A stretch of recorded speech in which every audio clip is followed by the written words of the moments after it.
بسم اللہ الرحمن الرحیم۔ قصص الانبیاء سے بیان حضرت نوح علیہ السلام کا۔ بعد حضرت نوح علیہ السلام نے اس طرح سے 4 تختے نکالے۔ اول بنام حضرت ابوبکر صدیق رضی اللہ عنہ کا، اور دوسرا تختہ حضرت عمر بن خطاب رضی اللہ عنہ کا، اور تیسرا تختہ حضرت عثمان غنی رضی اللہ عنہ کا، اور چوتھا حضرت علی کرم اللہ وجہہ کے نام سے لگائے، اور ان چاروں تختوں کے لگانے سے کشتی تیار ہو گئی۔ بعد حضرت جبرائیل علیہ السلام نے فرمایا، اے نوح علیہ السلام، تو بیت المعمور کی زیارت کر لیں، اللہ تعالیٰ اس کو اٹھائے گا۔ جب وہ زیارت کر کے آئے تب اس کو فرشتوں نے آسمان چہارم پر اٹھا لیا۔ بعد ترتیب اور نظام کشتی کا کرنے لگے۔ اس میں 7 طبقے تھے۔ اول طبقے میں تابوت آدم، اور دوسرے میں حضرت نوح علیہ السلام مومنوں کے ساتھ تھے، اور تیسرے طبقے میں پرندے، اور چوتھے طبقے میں درندے، اور پانچویں طبقے میں چرندے، اور چھٹے طبقے میں ہر جنس کی چیزیں، اور ساتویں طبقے میں اور میوے سب رکھے تھے۔ بس جبرائیل علیہ السلام نے فرمایا، اے نوح علیہ السلام، علامت طوفان کی یہ ہے کہ تمہارے گھر کے تنور سے گرم پانی ابلے گا۔ تب ایک روز ان کی بیوی روٹی پکاتی تھی، تنور سے گرم پانی ابل رہا۔ جلدی سے ان کی بیوی نے ان کو خبر دی، بامصداق اس آیت کے قول اللہ تعالی۔ ترجمہ: یہاں تک کہ پہنچا حکم ہمارا، اور جوش مارا تنور نے کہا، ہم نے چڑھا لو اس میں ہر قسم کا جوڑا اور اپنے گھر کے لوگوں کو، مگر جس پر کہ پہلے پڑ چکی بات، اور جو ایمان لایا ہو، اور نہیں ایمان لائے تھے مگر تھوڑے سے۔ حضرت جبرائیل علیہ السلام نے فرمایا، اے نوح علیہ السلام، ایک ایک جوڑا ہر جانور کا کشتی میں رکھ لو۔ حضرت نوح علیہ السلام نے کہا کہ کوئی جانور مشرق میں تو کوئی مغرب میں ہے، کیوں کر ان سب کو اکٹھا کروں گا؟ بس خدا کے حکم سے جس کی نسل رہنی مقدور تھی، اس جانور کا کشتی میں رکھ لیا، اور گھر والوں میں سے جس پر بات پڑ چکی تھی، یعنی کہ بیٹا اور اس کی ماں ڈوبی، اور صرف 3 بیٹے بچے جن کی اولاد ساری ہلکت ہیں۔ اور تنور بھی حضرت نوح علیہ السلام کے گھر میں تھا، جو حقیقت میں طوفان کا نشان بنا رکھا تھا کہ جب اس تنور سے گرم پانی ابلے تب کشتی میں سوار ہو جانا۔ اور یہ فائدہ مترجم نے بحوالہ تفصیل لکھا ہے، اور دوسری روایت میں ہے کہ کشتی میں 3 طبقے تھے۔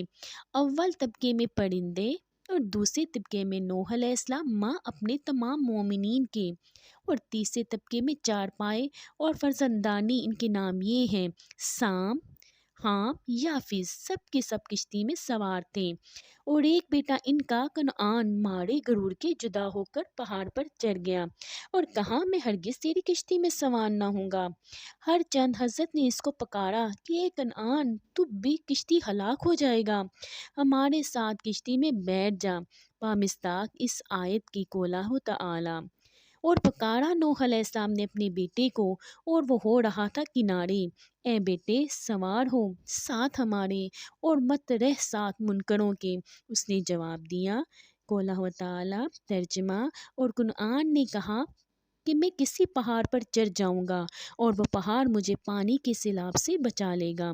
حضرت نوح علیہ السلام نے کہا، قول اللہ تعالی، کوئی بچانے والا نہیں آج کے دن سے اللہ تعالیٰ کے حکم کے سوا، مگر جس پر وہ رحم کرے۔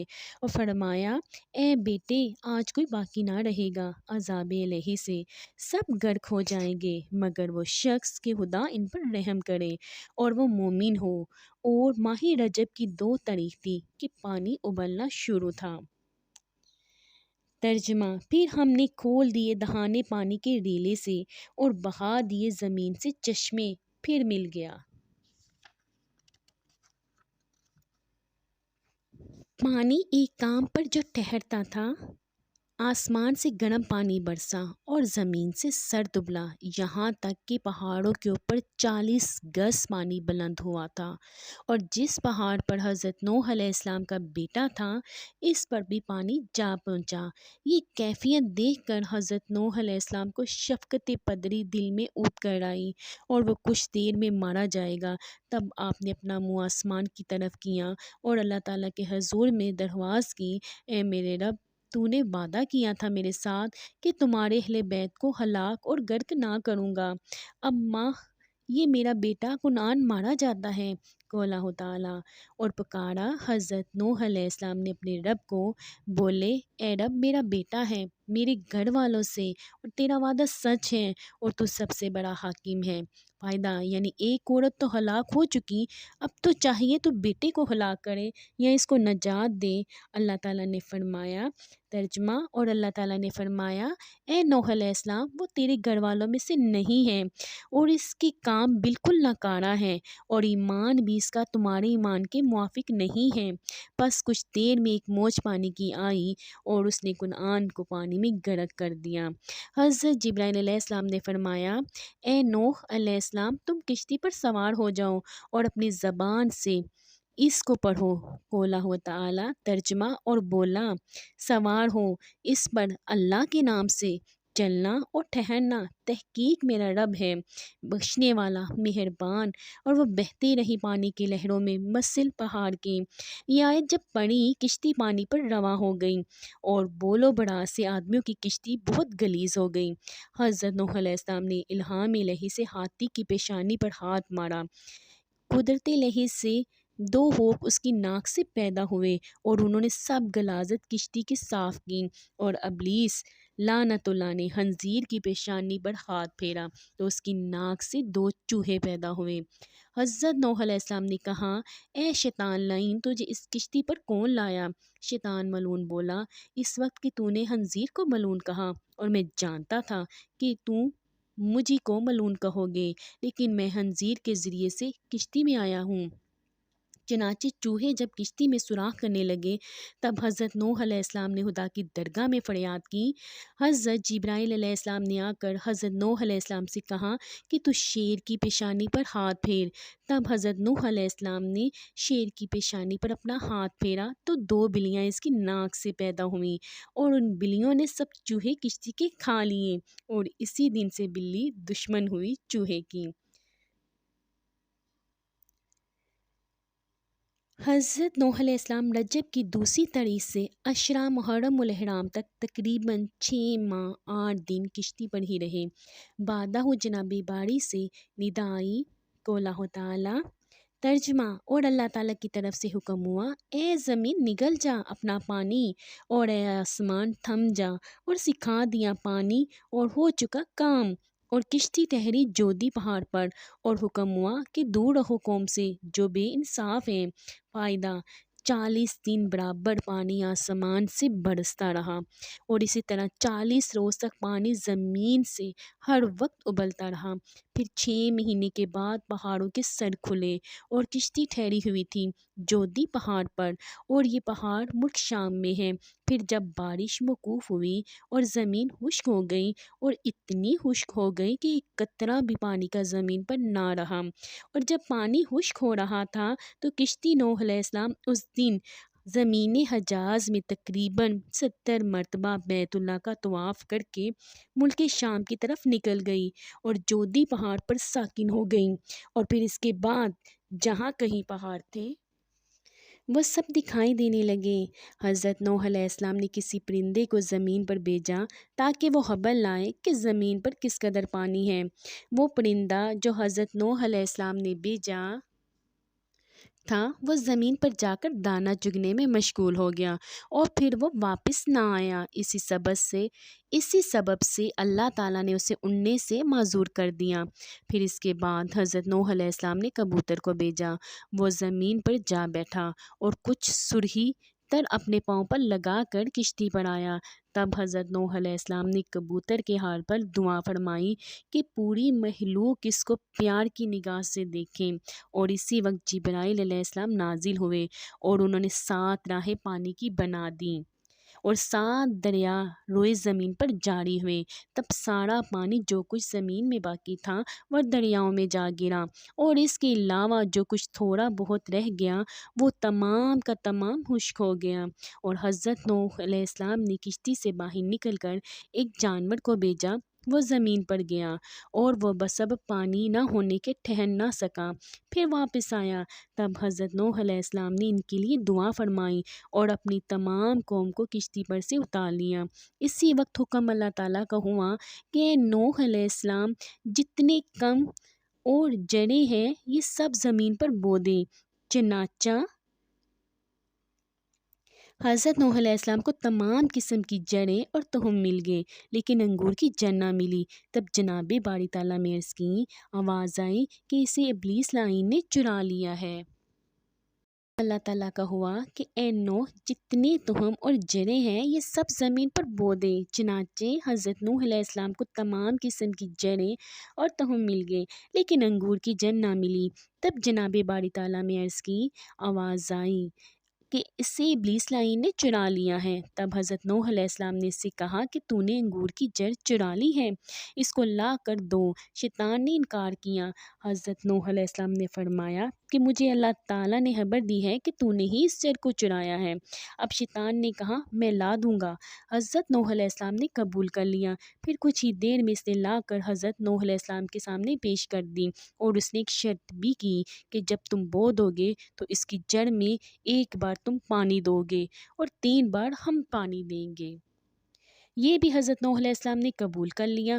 پھر انگور کو زمین میں بو دیا اور باموجب قول اپنے عمل میں لائے۔ چنانچہ حضرت نوح علیہ السلام نے اس کی جڑ میں 1 دفعہ پانی دیا، اور شیطان لعین نے 3 دفعہ، یعنی لومڑی اور شیر اور سوار، ان تینوں کو مار کر خون اس کی جڑ میں دبا دیا۔ اور جو شیرنی انگور میں ہے وہ تو حضرت نوح علیہ السلام کے پانی دینے کی وجہ سے ہے، اور جو شراب بنتی ہے وہ ابلیس لعین کے پانی دینے کی وجہ سے ہے۔ اسی واسطے شرابیوں کا مزاج پہلے لومڑی کے مزاج جیسا ہوتا ہے، اور پھر اس کے بعد شیر کا جیسا ہو جاتا ہے، اور پھر اس کے بعد سور جیسا ہو جاتا ہے، کیونکہ نشے کی حالت میں وہ شرابی کسی کو دیکھتا، سمجھتا اور سنتا سناتا بھی نہیں ہے۔ اور یہ قاعدہ تقریباً کلیتاً ہے کہ ہر شے میں تاثیر اصل کی ضرورت ہے، بامصداق کل شائن یرجع الی اصلہ۔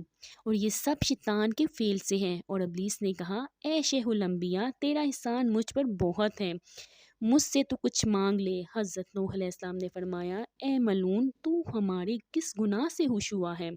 بولا تو نے گناہ نہیں کیا، تو نے ہزاروں کافروں کو خدا کی درگاہ میں دعا کر کے ہلاک کرا دیا، وہ سب دوزخ میں ہمیشہ میرے ساتھ رہیں گے۔ حضرت نوح علیہ السلام نے اس کی بات سن کر ترس کھا کر 100 برس تک روتے رہے۔ ایک روز حضرت نوح علیہ السلام نے پوچھا کہ اے ملعون، کون سا فعل ہے کہ جس کے کرنے سے اولاد آدم دوزخ میں جائے گی؟ وہ بولا کہ 4 چیزیں ہیں، اور وہ یہ ہے حسد و حرص و تکبر و بخل۔ حضرت نوح علیہ السلام نے اس کی شرح اس سے پوچھی، اس سے بیان کیا کہ میں نے 70,000 سال خدائے عز و جل کو سجدہ کیا اور اس کی عبادت بجا لایا۔ جب آدم کو حق تعالیٰ نے بنایا اور ان کو سجدہ کرنے کے لیے سب فرشتوں کو حکم کیا، سب فرشتوں نے ان کو سجدہ کیا، تو میں نے حسد کر کے نہ کیا، اس لیے میں سزاوار لعنت کا ہوا۔ اور دوسری یہ ہے کہ حق تعالیٰ نے مجھ کو ارشاد فرمایا کہ تو نے آدم علیہ السلام کو سجدہ کیوں نہیں کیا؟ اس وقت پھر میں نے تکبر کیا اور کہا میں اس سے بہتر ہوں، کیونکہ تو نے آدم علیہ السلام کو خاک سے اور مجھ کو بنایا نار سے، اسی لیے حق تعالیٰ نے اپنی درگاہ سے مردود کیا۔ اور تیسری وجہ یہ ہے حرص ہوئی کہ آدم علیہ السلام کو گیو کھانے کی کہ جس سے اللہ تعالیٰ نے منع کیا تھا تاکہ وہ ہمیشہ جنت میں رہے، اور میں نے ان کو گیو کھلایا، اس لیے وہ بہشت سے نکالے گئے۔ اور چوتھے یہاں وہ گرفتار ہوئے، اور چوتھے بخل ہے کہ خدائے تعالیٰ نے بخلیوں پر جنت کو حرام کر دیا ہے اور وہ ہرگز جنت میں نہ جائیں گے۔ ابلیس لعین نے جب یہ ماجرا حضرت نوح علیہ السلام کو سنا کر چلا گیا، بعد ہوا حضرت علیہ السلام پر جناب باری سے حکم ہوا اے نوح علیہ السلام، کشتی کی لکڑی سے تو ایک مسجد بنا۔ تب انہوں نے جودی پہاڑ پر ایک مسجد بنائی اور وہاں بستی بن گئی، اور نام اس بستی کا سمانین رکھا، یعنی اس کے معنی ہے 80 آدمی مومن اور مومنہ حضرت نوح علیہ السلام کے ساتھ وہاں رہتے تھے۔ اور اس کے چند روز کے بعد حضرت نوح علیہ السلام نے وفات پائی۔ پھر اولاد ان کی سام، حام اور یافس باقی رہیں۔ چنانچہ یہ پوری مخلوقات ان تینوں کی نسل سے ہے۔ اہل عرب و عجم سام کی اولاد ہیں، اور اہل حبش حام کی اولاد سے ہیں، اور اہل ترکستان یافس کی اولاد سے ہیں۔ اور مروی ہے کہ حضرت نوح علیہ السلام ایک روز سو گئے تھے، ہوا سے کپڑا عورت کی ستر کا الگ ہو گیا تھا، اور حام کی نظر اس پر پڑی، وہ ہنس کر چپکا ہو رہا، اور سام کی نظر جب پڑی تو اس نے کپڑا اڑا دیا۔ جب نوح علیہ السلام نے خواب سے بیدار ہوئے، ان دونوں کا ماجرا سنا۔ حضرت نوح علیہ السلام نے سام علیہ السلام کو دعائیں دیں، اس واسطے کہ ان کی اولاد پیغمبر ہوئی، اور حام کو بددعا دی، اسی وجہ سے ان کا منہ سیاہ ہوا، اور اولاد بھی اس کی سیاہ رہی۔ اور بعض نے کہا ہے کہ حام نے سام کو دعا دی تھی، اس لیے اولاد ان کی پیغمبر ہوئی۔ اور مروی ہے کہ عمر نوح علیہ السلام کی 1400 برس کی تھی، اور ایک دوسری روایت ہے کہ 1020 برس تھی، اور تیسری روایت میں ہے کہ 1000 برس کی تھی، اور ایک روایت میں ہے کہ 950 برس کی تھی، اور غالباً یہی صحیح ہے۔ سورہ عنکبوت میں مذکور ہے کہ جب نوح علیہ السلام نے اس دار فانی سے رحلت فرمائی تو فرشتوں نے ان سے پوچھا، اے شیخ الانبیاء، دنیا کو کیسا دیکھا؟ حضرت نوح علیہ السلام نے فرمایا، مجھے تو ایسا معلوم ہوا کہ ایک دروازے سے گھس کر دوسرے دروازے سے نکل آیا۔ بادہ اولاد سام میں سے بعض نے کوفے میں، اور بعض نے یمن میں، اور بعض حجاز و شام میں، اور بعض نے مغرب میں جا کر شہر بسائے۔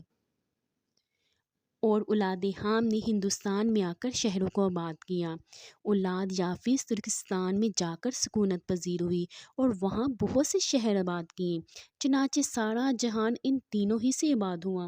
سب سے پہلے شیطان لعنت اللہ نے ہندوستان میں آ کر لوگوں کو بت پرستی کی راہ بتائی، پھر اس کے بعد ترکستان جا کر لوگوں کو وہاں بھی بت پرستی سکھائی، بعدہ ملک عرب میں جا کر وہاں کے لوگوں کو بھی گمراہ کیا۔ اور ایک بادشاہ جس کا نام اس ملک میں عرب میں جرہم تھا، وہ قد و قامت میں 400 گز بلند تھا، تمام ملک عرب اس کا مطیع و فرما بردار۔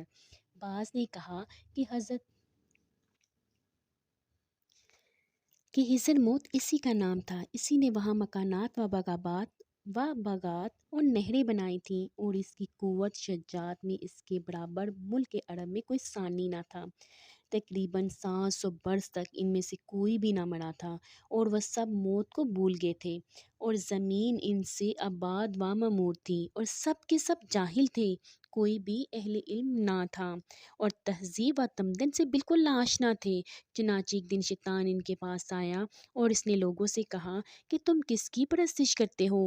ان لوگوں نے شیطان سے کہا کہ ہم لوگوں کو کچھ بھی علم نہیں ہے کہ کس معبود کی پرستش کریں۔ یہ بات ان لوگوں کی سن کر شیطان نے کہا کہ میں تم کو بتاؤں گا کہ جس کی تمہارے باپ دادا پرستش کرتے تھے۔ تب شیطان لعنت اللہ نے ان لوگوں میں سے چند کو لے کر حتیٰ ہندوستان آیا، اور وہاں کے رہنے والے لوگوں کی پرستش کرتے ان کو لوگوں کو دکھائی، اور ان کو راہ پر اچھے طور پر بت پرستی کی تلقین کی، اور پورے طریقے سے بت پرستی کا عادی بنایا۔ اور وہ لوگ جو شیطان کے ہمراہ ہندوستان آئے تھے، وہاں سے ان 5 بتوں کو اٹھا کر اپنے گھروں میں لے گئے، اور کہا کہ اللہ تعالیٰ نے قول تعالیٰ ترجمہ، اور بولے نہ چھوڑیو اپنے ٹھاکروں کو، یعنی وت، اور نہ سوا، نہ یغوث کو، اور نہ یعوق کو، اور نہ نصر کو، اور یہ سب کے سب لوگ ان کو پوجنے لگے، اور تمام عالم بت پرست ہو گیا۔ امید ہے آپ کو میری ویڈیو بہت اچھی لگی ہوگی۔ Please subscribe my channel.